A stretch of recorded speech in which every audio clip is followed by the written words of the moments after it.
Welcome to my first presentation on using the different spaces for different purposes. The first one we're going to look at here is the community space. And as I scroll down, I can see that I've created a few, and here's the one that I've created for this purpose. So here is the school council, and I'm going to give you a bit of a guided tour of what I've included here.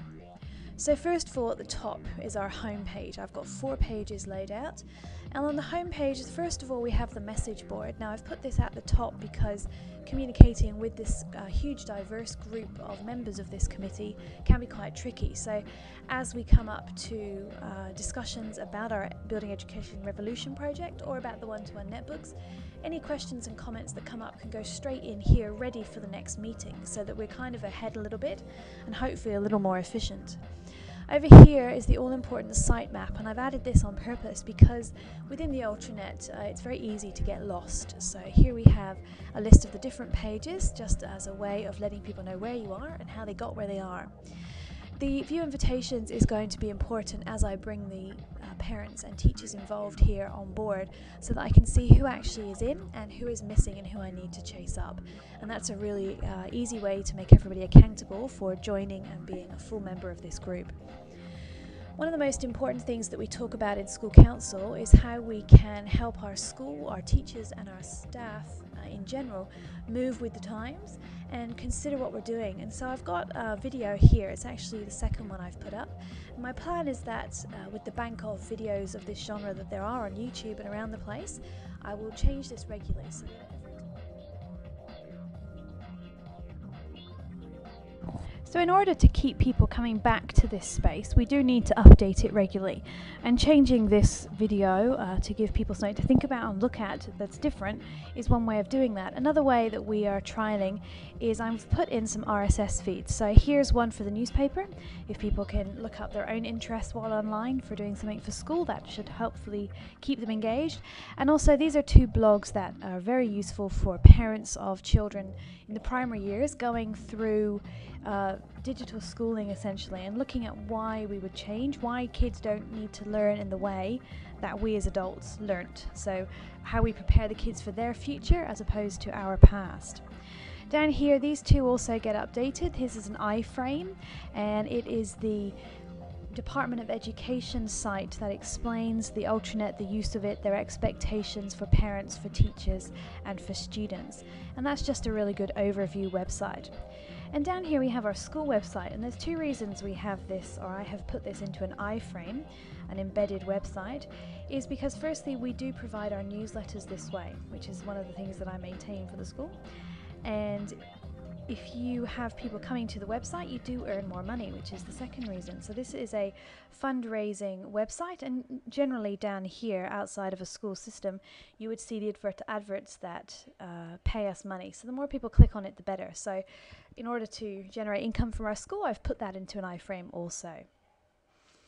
On our second page we have the minutes of the meeting. Now this is only just beginning because the school council are only slowly moving to be a digital group, but I've put up resources that may be useful. So hopefully eventually we will use this blog area to generate items for the agenda, so that we don't have to have phone calls and emails going back and forth. We can have a centralized place where everyone has equal input through a blog. Down here I've asked for what else do they want on here, so I want some input in how to actually build this space and how they would like to use it.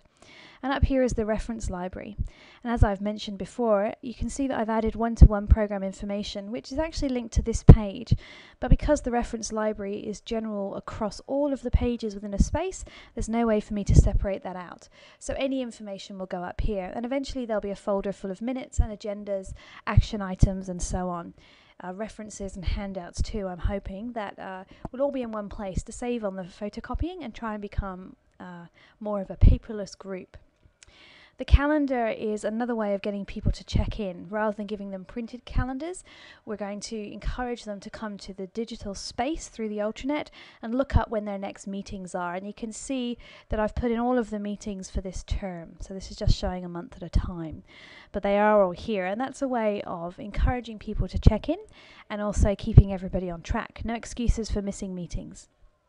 And finally, we have our one-to-one netbooks page. And this is a big push that I'm working through with my school at the moment. So we've put together a proposal and we've had a lot of meetings and consultation extensively through the staff and through various committees. And we're now at the point of working with school council to see how we can go about this.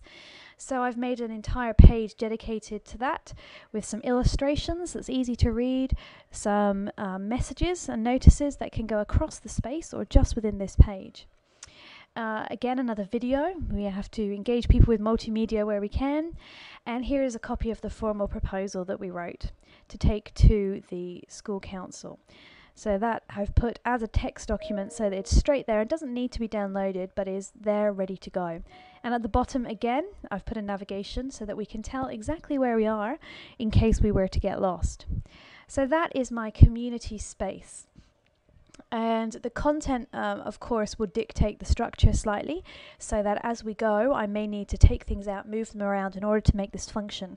But I think I've covered all of the main areas for the different tools and resources that we use during a school council meeting. One of the most important bits for me will be to see how and why people use these message boards, because it's this interaction, this is the Web 2 stuff here, that we will see how we go in getting people on board and interacting just as their children are doing in class.